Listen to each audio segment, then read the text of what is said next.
You don't have to go to New York or some other place to buy a really high quality cheese. You can get it right here. What we feed our cows and how we feed our cows and all that takes shape in the milk that goes into making the cheese. And there's naturally occurring bacteria that we have that nobody else has. There's ways that we feed our cows, the timing when we feed our cows, what they eat, how they eat it, how we put it all together.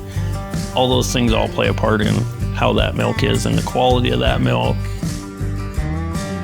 And the feedback we got from people that had the stuff that was from our place to their plate in the Turf Club was awesome. The only place you're ever going to get that is right here.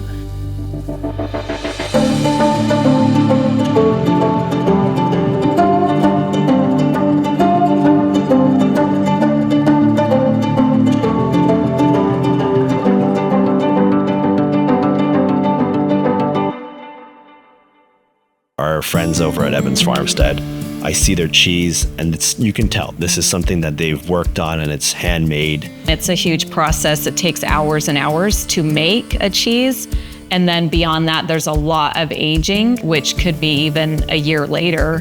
They put in so many hours, so much time, so much effort.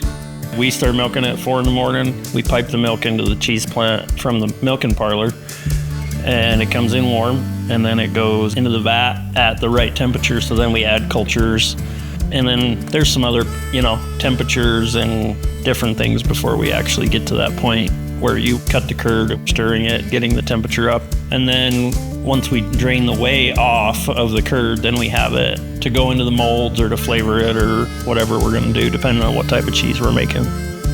And so from start to finish, milk was in a cow, and when you're leaving 5 hours later, that cheese is in a mold getting pressed. Be hard pressed to make it much fresher. We do use their white cheddar on top of our lobster mac as a nice crust.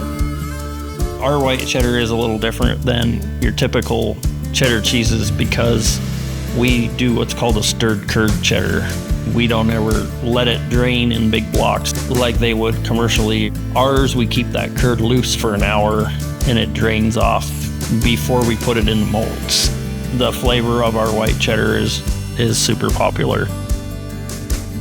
Why am I going to try to wait all the time to get a 24 or 36-month-old Manchego from Spain, and I can get something local here that has its local touch?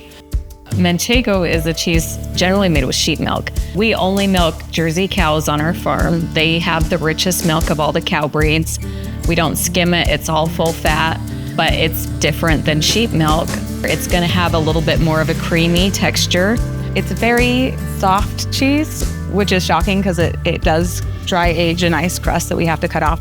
I wouldn't say it's sharp, I wouldn't say it's mild. It melts really nice. It's just kind of a nice smooth cheese, but it does have a very distinct flavor and it's quite unique. It's a beautiful product and it's fun to bring that local cheese into the restaurant for other people to try. They're passionate about their cheese and what they do. It's fun just delivering cheese in there. Like we show up with big rounds of cheese and deliver through the back door and we get a picture of what's going on in the back of that kitchen. And it is impressive. I don't know if you remember the show Cheers, but like when I go in there, it's like I'm walking in with 2 rounds in there and everybody's like, hey, cheese, and it's just like you get that feeling of, yeah, they're happy it's here. Brandon and I have made friends with a lot of the people that come in here. We know them by name, they know us by name.